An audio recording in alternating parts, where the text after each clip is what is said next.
We're back. Thanks for sticking with us here on WCNC Plus inside the Impact Studio. We have two live interviewees here with us tonight. We have Laila El Ali and Deanna Fayed with us tonight, talking about an awesome experience, an educational opportunity for a lot of individuals to not only learn about the Arab American community, but about some of the dancing that goes along with some of the folklore of this culture. So we want to learn a little bit more from both of you. Thank you so much for coming on. Deanna, we'll start with you about this collective. Talk about where this started. And this is obviously not just for Arab Americans, but obviously it was started by Arab Americans. I think it is so cool that you guys are wrapping your arms around the city of Charlotte, asking folks to come on out and really educate yourself on some of these, all these cultural aspects that you guys have to offer, right? Absolutely. Thanks, Colin. Thanks for having us. Yeah. The Kahwa Collective was originally founded, as you mentioned, by Palestinian-Americans here in Charlotte.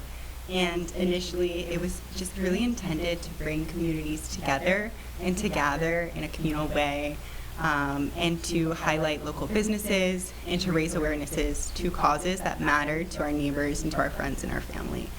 And it's really evolved into a broader story where we're wrapping our arms around all communities that feel called to this mission and to want to find space together in our community and build, local awareness to what our people are going through and how we can contribute to our local community.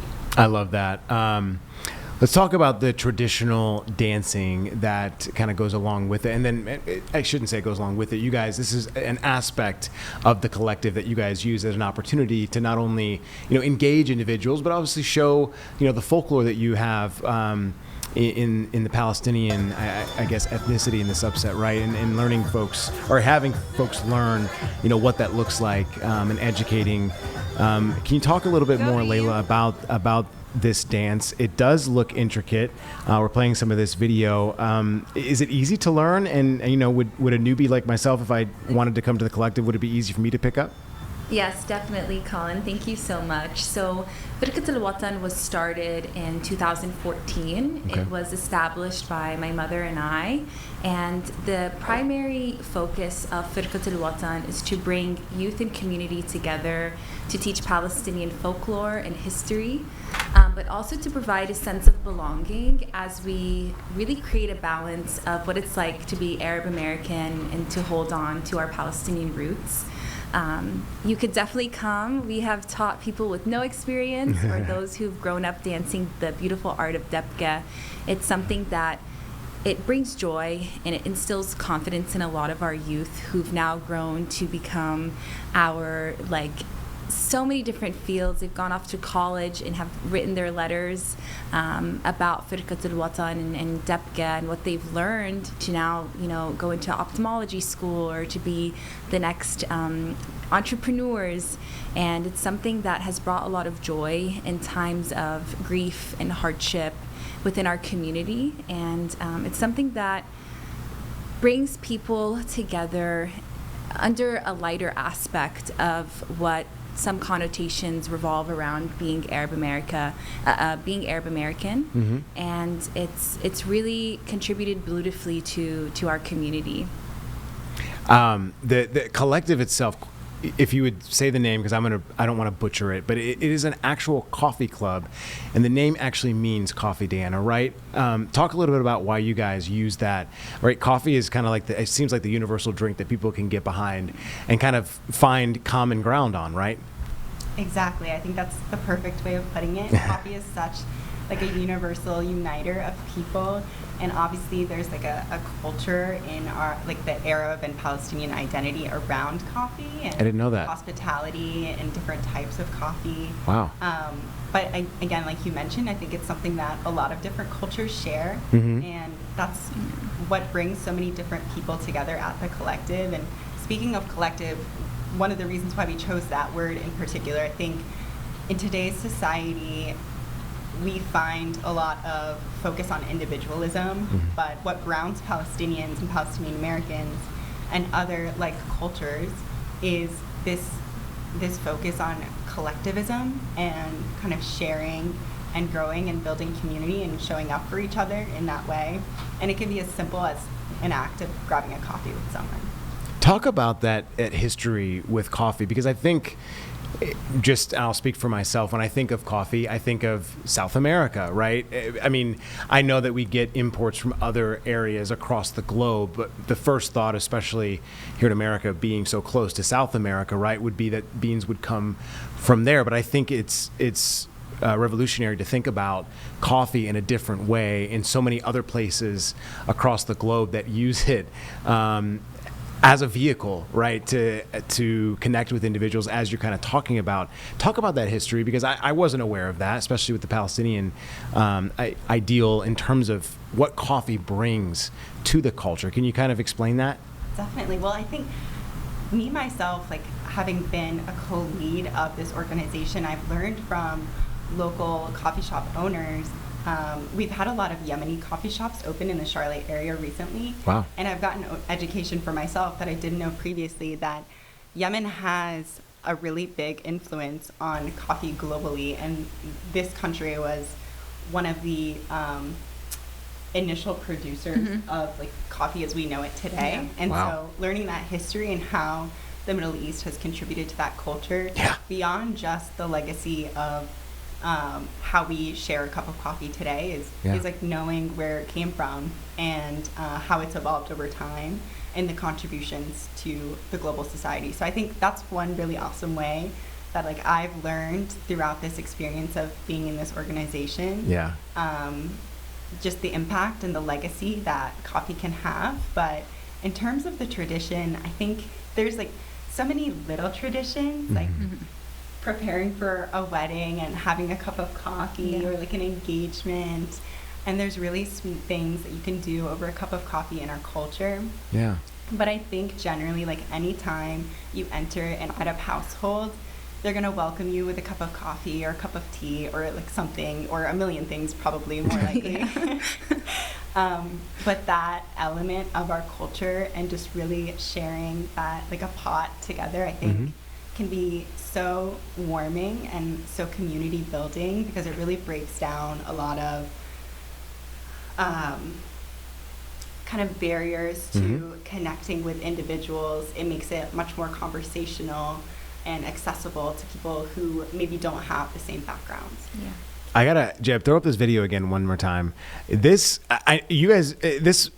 people in this video, I don't know if you are part of this in the video right now, Laila or Deanna, but it looks easy to do. And I was told by our resident desk assignment extraordinaire, Amaro, that it may look easy, but it really is difficult to do. So I don't want to paint this to be an easy dance, right? We know the merengue and the salsa can be a doozy at times, but for a beginner, right, somebody who wants to learn something new, is it as hard as it looks? Honestly, it's something that it's not as hard as it looks. Okay. But the more you practice, what's really beautiful about Palestinian music and Palestinian folklore is the steps follow the beat.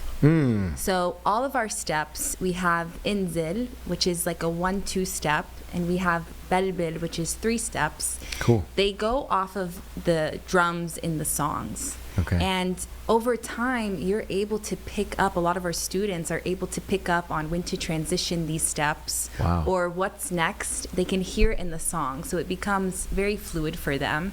But it can be intimidating, and that's why through Firqat al-Watan, we try to do some community workshops for people to come in and learn. And it's really just a good exercise. Lets our kids get their energy out. We have 55 to 60 kids, and before COVID, we had up to honestly 80 kids coming in and out of our facility. And it's something that everyone looks forward to every week. We have our elders who come in. A lot of the grandparents of our Depka kids come in and sit with my own grandmother in the living room. And then we have our children going in and out every Saturday. It's something they look forward to. And it's a really good workout. I'm not going to lie. I'm sweating the whole day Saturday. But it's honestly such a big joy. We start at 1 p.m. and we go until 8:30 p.m. This is all voluntary.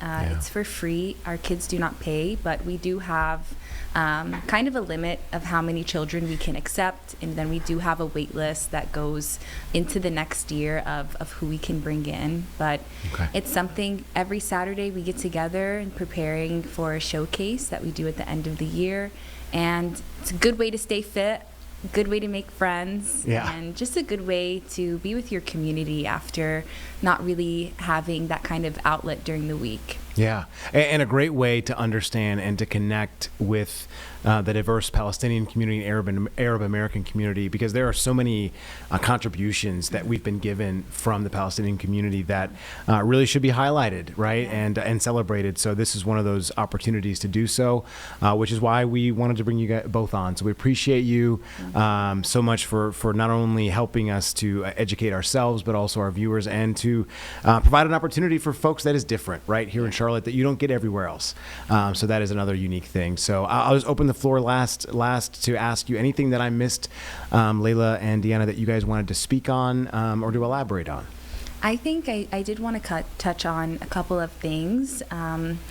So within our community, we have contributed so much. I mean, we are your doctors, your salesmen, your lawyers, your therapists, your caregivers here in Charlotte. We are entrepreneurs. You know, my grandfather he grew up in Palestine, but he moved here at 17, and he went to high school in Wilmington. So Charlotte is home to us, and we've seen how the Arab community has really grown and flourished here. I think we have a very beautiful community who wants to continue to give to Charlotte, who wants to foster community and to be a part of the greater Charlotte community in itself. And touching on this, Kahwa Collective is a piece and a reflection of Charlotte United for Palestine. Over the last 2 years, you know, as Palestinians living in the West, we've seen a horrifying genocide take place over our screens, and to find outlets like a coffee club to join and to communicate with others in our communities, or to really cater to our kids with Firqat al-Watan and our youth to make sure that we're still showing up for them, has been such a huge thing. But with saying this, I think that we would be missing something huge if we also didn't recognize what is happening in Charlotte, especially over the last week with our Latino and Hispanic community here. When we talk about intersectional struggles and intersectional experiences, we see a huge tie with the Hispanic community and the Palestinian community, and our shared immigrant families. And we did want to, you know, provide our solidarity with them today while we're here, and to just make it known that the Arab community truly cares about Charlotte and all of our community members here, and we hope to continue to contribute and to make sure that we are accessible and able to be a firm space for others to lean on. And yeah, we're just very thankful to WCNC and to you all for having us here today. And this is the start of how we make it known of our contributions and how we make it known that we are a resource. Right, and to be you know, make it known that you, not only can you have pride in your ethnicity and in the culture that you bring, but also to still love America as well. And so I think that's what provides this opportunity, right, to understand the fabric that makes up America, that there are so many different peoples and different faces that we should be thankful for, that have come here and provided and contributed in so many different ways, and have been doing so for hundreds of years, right? So this is nothing different, but I think, you know, what we're seeing is different, and it seems like a lot of young individuals and people all over the scale are meeting the moment, and so it's great to hear. You know, we had a pretty candid conversation from our 3 to 4 o'clock hour, and I shared in that time that I have been traveling with a passport for quite some time, and I think it goes without saying, right, in some respects, that those are the things that some Americans are having to do. We shouldn't have to, but I guess that's the world that we're living in right now. And so it is good to hear from different backgrounds, different perspectives, because that, although I'm not saying this is a discussion we either agree or disagree on, we can have these discussions and still agree and still be kind to one another, or disagree, right? So it's again great to have different cultures and backgrounds, because that's what America has been about, a melting pot of different individuals doing so many different things. So again, we appreciate both of you for being here, and again, educating us. Thank you so much for allowing us to learn a little bit from you both, and for not making me butcher some of those amazing, just awesome things that you guys do, not only in the collective, but just across the community. So appreciate both your time, and thank you again. We're going to take a quick 2-minute break, folks, and be back right after this.